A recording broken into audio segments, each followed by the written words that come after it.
Alrighty, folks. I have a brand new expert, brand new guest that I've communicated with plenty of times. I think she is amazing. I think you will find her amazing. We've got Tay Jacobson, all the way from Maui, folks. Maui. We're going to hear about that. So, how you doing, Tay? I'm very well. Thank you for having me. Yeah, what folks don't know is I'm recording this at 10:30 my time, but it's only like 7:30 your time. Is that right? Yes. It's a little early. Got to We're get that used to coffee. it though. We're used to it. All of us here in Hawaii, we tend to have to do these early meetings and such. Yeah, yeah. I bet. I bet all the time. Well, I think I would be remiss. You are on the island of Maui. Why don't you catch people up who maybe have obviously seen the horrible headlines, but what's going on the ground in Maui? As of officially as of yesterday, the government here decided to reopen the that side of the island and the west side. And a lot of the locals are just kind of not ready. I mean, it is tough when you've lost everything. I understand it's been 2 months, but still, they've faced physical loss, emotional loss, family losses, and it seems just really hard for them to get back into like nothing happened. And then we do have a few who are just struggling incredibly financially and just kind of want to have to be doing something, want to be busy, want to earn money again. Mhm. All of the financial assistance is great. Again, this is just what I hear. I'm not living this firsthand. All of the financial assistance is great. Unfortunately, for one, it's not always enough. And two, we've had families who probably have moved 5 to 7 times in 8 weeks. So they Yeah. just kind of need that normalcy. So yeah, a lot of shifting for these families. And we truly feel for them, and we do what we can to we're trying to also sort of survive on our and having lost a lot of the tourism activity, and a lot of places were affected, a lot of businesses outside of the west side, Mhm. that rely heavily on tourism. A lot of restaurants and activity businesses have also faced a lot of losses. So it's kind of a half and half. Half of the island is ready to welcome tourists again, and then the directly affected half, they're on the fence. Yeah. It is. It's just horrible all the way around, right? And Yeah. I think one of the things that we should share is Maui is open, right? Yes. There was a maybe a miscommunication or a misperception that the entire island was closed for business, if you will. And Yeah. that's not the case, right? There's still plenty of beautiful things to see and do in Maui, and it would help the economy Absolutely. um, to Absolutely. to come. Yes. And I think like in the first couple of weeks, the entire island is sort of mobilized to help. Uh, we didn't just have Lahaina fires, we also had upcountry fires, and Mm, those guys didn't have clean water for weeks. On like I think a couple weeks ago only, they just kind of finally got their water. But so the whole island was quite mobilized, and we actually had a lot of I wouldn't call them visitors, like people who flew in just to volunteer for a week or two, and they weren't part of the Red Cross or FEMA organizations. They were just true volunteers. mm. So we also had a lot of that activity. Just and also everyone is just being watchful of their budget or finances right now, locals and tourists as well. And also now I do work in the tourism industry in a sense, because I'm a dancer, and I do a lot of shows for tourists. So a lot of our friends have definitely expressed, like businesses that we do a lot of business with, have expressed how there are some tourists here. They just don't feel like doing activities. Like it just seems like the island is still trying to mourn or recover in a Sure. sense. So we still had visitors for sure. They just weren't out shopping or out doing activities. Yeah. But yeah, Um, so obviously I didn't experience the Maui fires. Obviously, I did go through the 1989 Loma Prieta earthquake where, we had freeways collapse and, all of those things. And somewhat similar experience where it felt like the area was kind of in a state of mourning for a yes, while, and you were always asking yourself what's going on, what's next. It was like a fog, and it did last a very little much bit. so. Yeah, it did Yes, last a little very bit. much so. Yeah, Yeah. but Maui is open. That's what we want to say. Yes. Maui is open. Go Yes. vacation. Go check out the beautiful Maui Island. Yes, and we've got the south side, we've got the North Shore.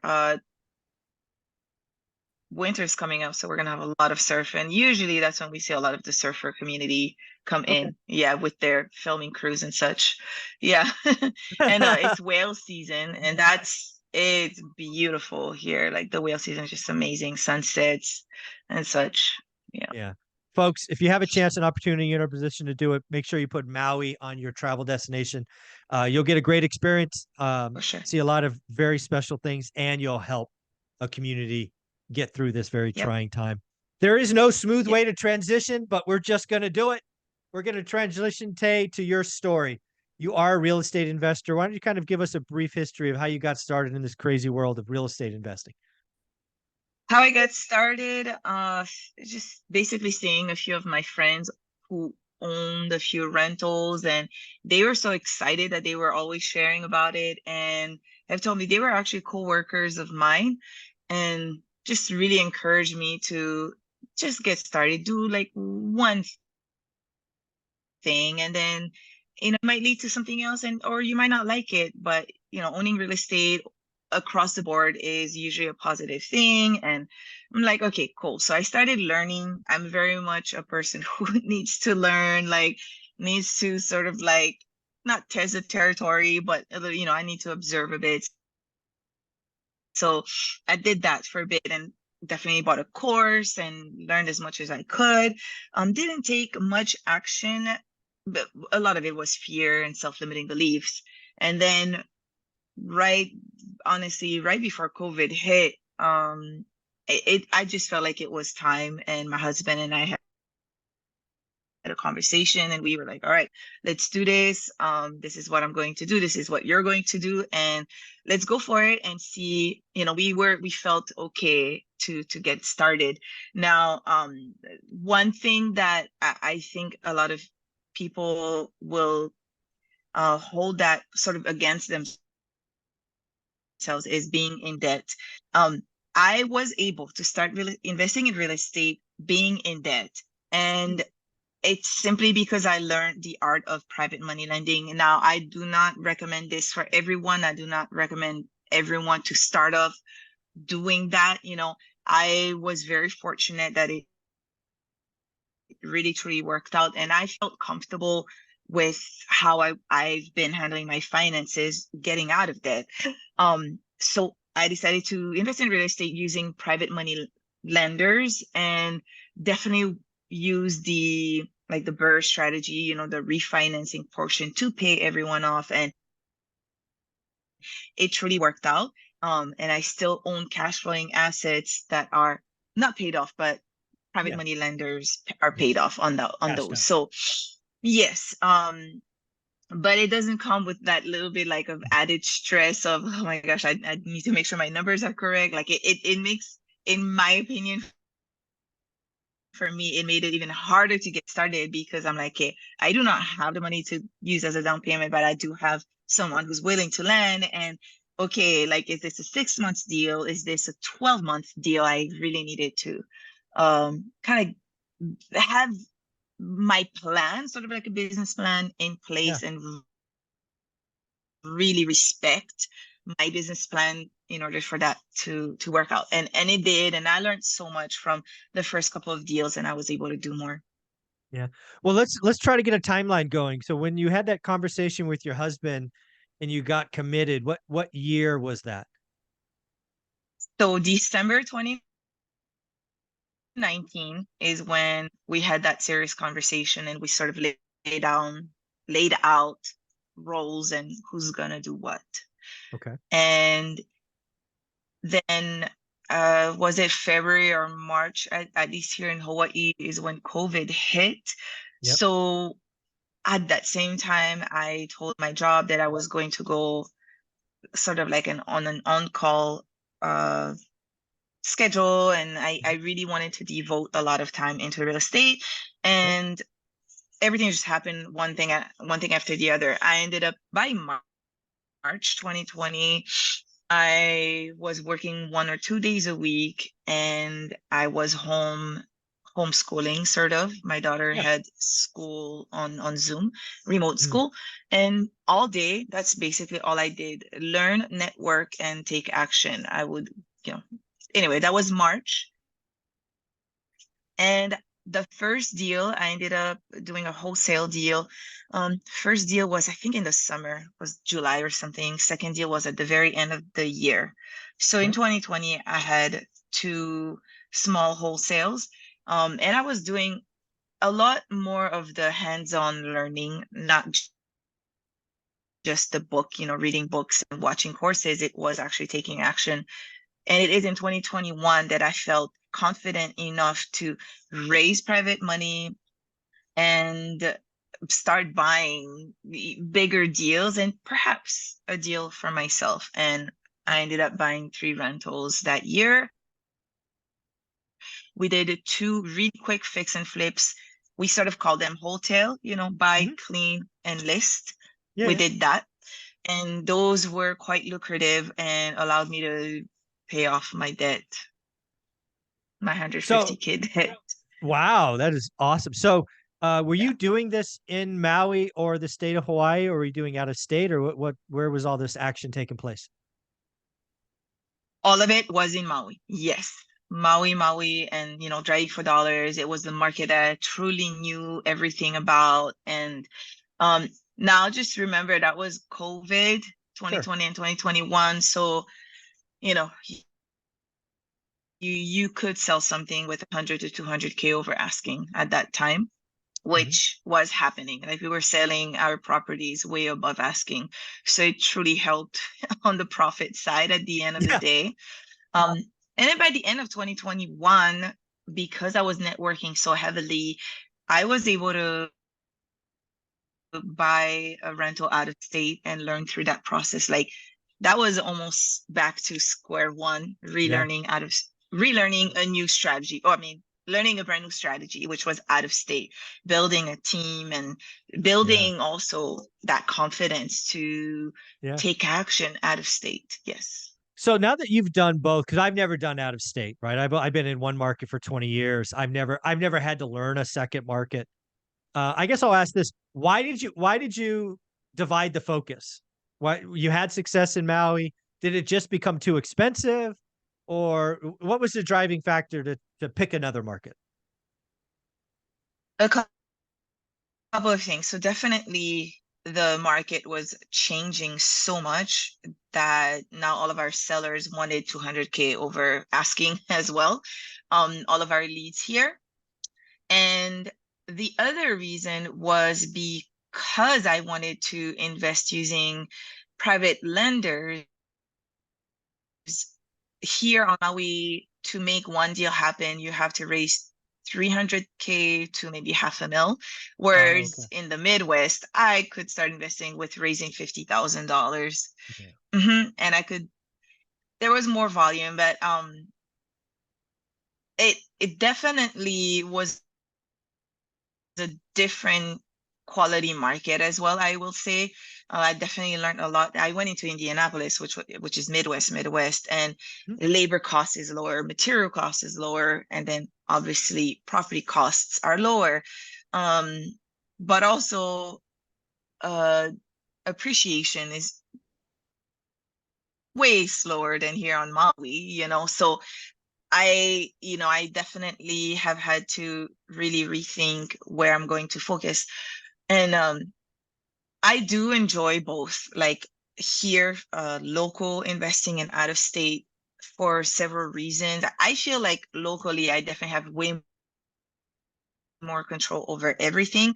However, it does take, like 150% more of my time having job sites and such out of state. If you are able to build an amazing team, you kind of get your time back, but there's still quite a lot of money that goes into building and maintaining a team, in my opinion, at some time. And one little thing that goes wrong can really cost a lot of time and money. So because things are just, take hours to get to me, information takes hours to get to me, and then I have to make decisions, and legislation is different. Anyway, it's different. Yeah, it's certainly different. I would imagine Maui and Indianapolis almost couldn't be more different, right? It's Oh, absolutely. Yeah, one of them absolutely. has snow and the other one doesn't really have snow, I'm guessing. Yes, and I learned that honestly with like my very first property, because I think I bought it in November of 2021. And we probably went a total of 3 weeks without being able to work because the temperatures were too low Right. for the crews to even be out there or to paint. You can't paint Yeah, below it's certain too cold to paint. temperature. Yeah. Yeah. And I'm like, wow, really? Okay, cool. New thing here. So it ended up being a whole month more of the Yeah. renovation that should have taken 2 months, but it took 3 months. Yeah, yeah. All because of Mother Nature. Yeah. Fickle young lady. Um, I am curious about Maui. Maui strikes me as a I don't know, above average market, meaning cost wise. When I think of Maui, I think of expensive, right? Um, has Maui Mhm. seen I know an adjustment in the last 6 months, given rates have spiked, right? They went to 6 to 7 to 8. It's got to be slowing down, or is there just so much money it doesn't matter? My gosh. So the slowdown is days on market. Hmm. We're definitely not seeing the 100K over asking price like that, the COVID era, but we are seeing at asking or even more than asking, just not by six figures. Hmm. And we are seeing longer days on market. So some investors will, purposefully buy right and list it right below market to just get it off their hands faster rather than sitting on something because they want the higher offers. So Okay. we've adjusted how we're listing our flips Okay. now.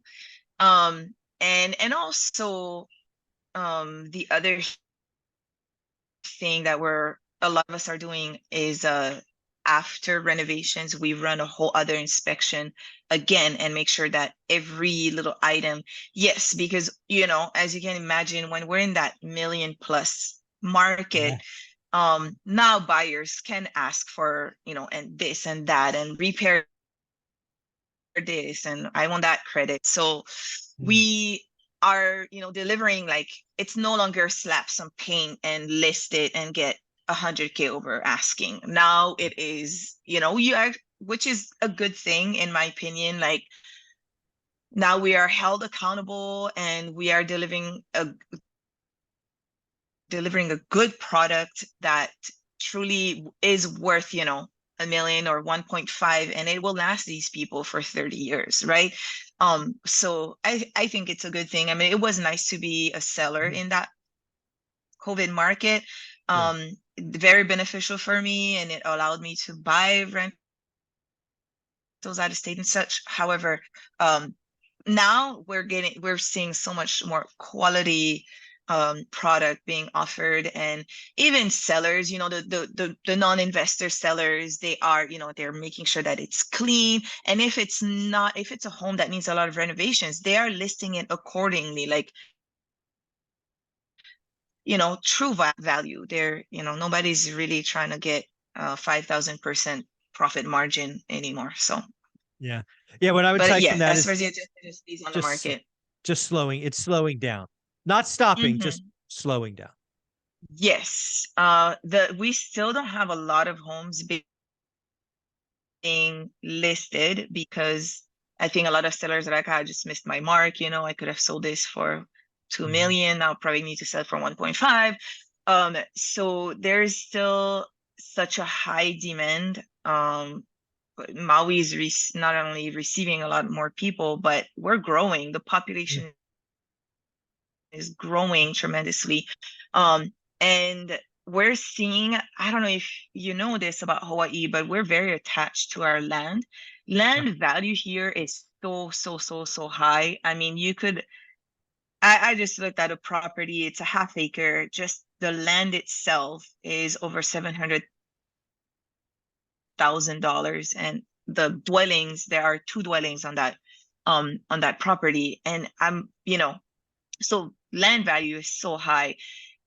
And because of that, everyone here, like local or anyone who owns, they just want to keep it for their children. Otherwise, their children are not going to be able to afford owning a home here.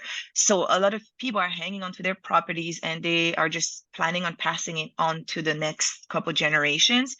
And we're also seeing, maybe like the younger generation, a lot of, I don't want to say kids, they're not kids, but maybe the 20 or 30-year-olds are moving away because of the cost of living. So there's this movement here of this generation that is trying to hang on to land and won't sell, want to keep it in the family. And then we have this generation that just honestly just doesn't want to deal with the crazy cost of living, and they will be happy in Vegas or something. Vegas is maybe about half of what the cost of living is here. And I personally, as a parent, I hope my daughter does want to live here, and just I think the quality of life in Hawaii is incomparable. So I love the life here. Now, if this isn't for her, obviously she's free to do so, but I just want her to know that she's got something here should she choose to live here, and hopefully she won't have to struggle as much as we had to. Yeah. Well, you're certainly building something that will benefit her for years, and probably her next generation as well, which is so awesome. You did bring up Vegas. I don't know if this is true, so this could just be some mainland crap that I hear. But sometimes Vegas is referred to as the eighth island. Is that true? Yeah, I want to say the ninth island. Or the ninth Yeah, island, something sorry. like that. Yeah, it's just, yes. So we have a lot of locals there, and they actually have like really good local food and restaurants and such. So I'm not from here. I'm not from Hawaii. I'm originally from Tahiti. I came here at 18 years old, so I've been here about 20 years. And I personally, maybe because I'm not from here, I'm not very attracted to Vegas at all. So I don't know what it is about Vegas that locals here are so attracted to. Maybe it's the gambling. Gambling is forbidden here in Hawaii, in the whole state. And then the only island that has strip clubs is the island of Oahu. It's illegal on every other island. Like, honestly, I don't know what it is about Vegas. Maybe it's that. Maybe it's just access to the things that we don't have access to here locally in Hawaii. And I'm sure the cost of living, the food, yeah, and gambling, maybe. Yeah, I don't know. I can't imagine a more different spot, Hawaii, with the Gosh, beautiful water same. and rain and humidity, A and then you go to desert, like the Vegas, is it desert? dry desert. Yeah, I, no I don't ocean. I don't get it. I don't get it. I But don't then there know. are people here who love the snow. So, Oh, there's snow up there. So all right. yeah, honestly, I don't I get it. think it's a half and half. You have the people here who just want to be here and live here. They'll leave for college and come back. And then Yeah. there are people who just have that, they just bigger city, the bigger life or whatever. Yeah. Yeah. Okay. Well, as we kind of wrap this up, I'd want to get some recommendation. As somebody who dove in, did the work, had full support of your significant other, you guys really did this together. What are some kind of, one, two, three advice you give somebody who's maybe sitting on the sidelines thinking it's maybe it's a bad time, or they can't do it, or what kind of self-limiting beliefs you want people to kind of get rid of? The first self-limiting belief to get rid of is that it's not for you. Um, there are millions of sellers and millions of buyers, and you can be one of both. And it simply takes work. I was just reading an entry from May 2020, a journal entry, and I'll just read it. I'm getting slightly discouraged with real estate investing. Why is it so hard? Why does it take so long? Why does it take so much money? This is from May 6, 2020, 2 months in.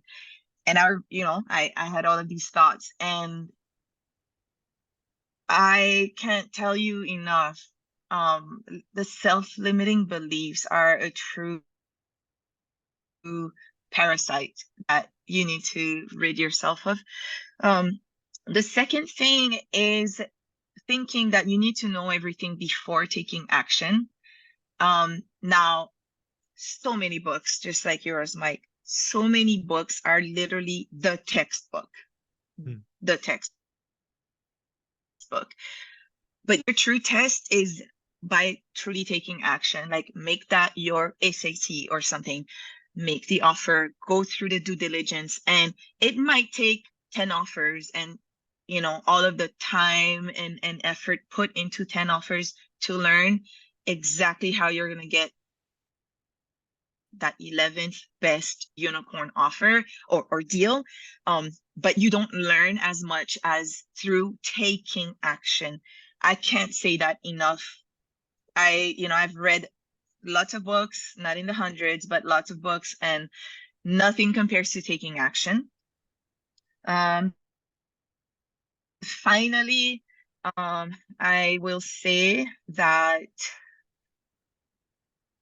learning to communicate with people, whether it is family, your significant other, people in the business, learning to communicate is a huge quality in real estate investing. And I will say, like, with agents, rude agents, learn to communicate with them. Difficult, maybe contractors or someone on your team, learn to communicate with them, whether it's positive or negative. But being comfortable in having hard conversations is huge, and it comes with learning communication skills. There are really good books out there, and then you do have to put that into practice as well. It's not easy to learn communication skills, in my opinion. Yeah. Hey, this is amazing. Congratulations for taking action. Keep doing the work. I'm glad you had that. I like that you had that journal. 2 months in, you are already letting the parasites eat at you a little bit. It's nice to look back and just I acknowledge. just found this, like, just came across it, and I'm like, oh, let's read this. Oh my goodness. 2 months in. Yeah, it doesn't take 2 months, guys. It could take 6, 8 months Yes. to get your first deal. So please, Don't write just stop and at 2 months. going. Keep going. Keep going. Do the work. Do the work. Do the work. Okay. How can people follow you? Social media, on Instagram, Tereva Invests.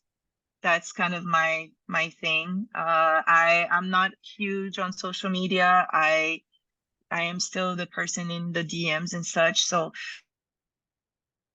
I kind of like to keep it sort of like local when it comes to my interactions on social media. I've definitely taken a step back as well from social media and balancing mom life. I do enjoy Nice. social media, and I do enjoy sharing value and kind of connecting with my community. But I also enjoy my time with my daughter and my family. That is awesome. Well, thank you for letting me do this. I appreciate you. Thank I you, love what Mike. you're doing. All right. Thank you, Tay. Have a good one.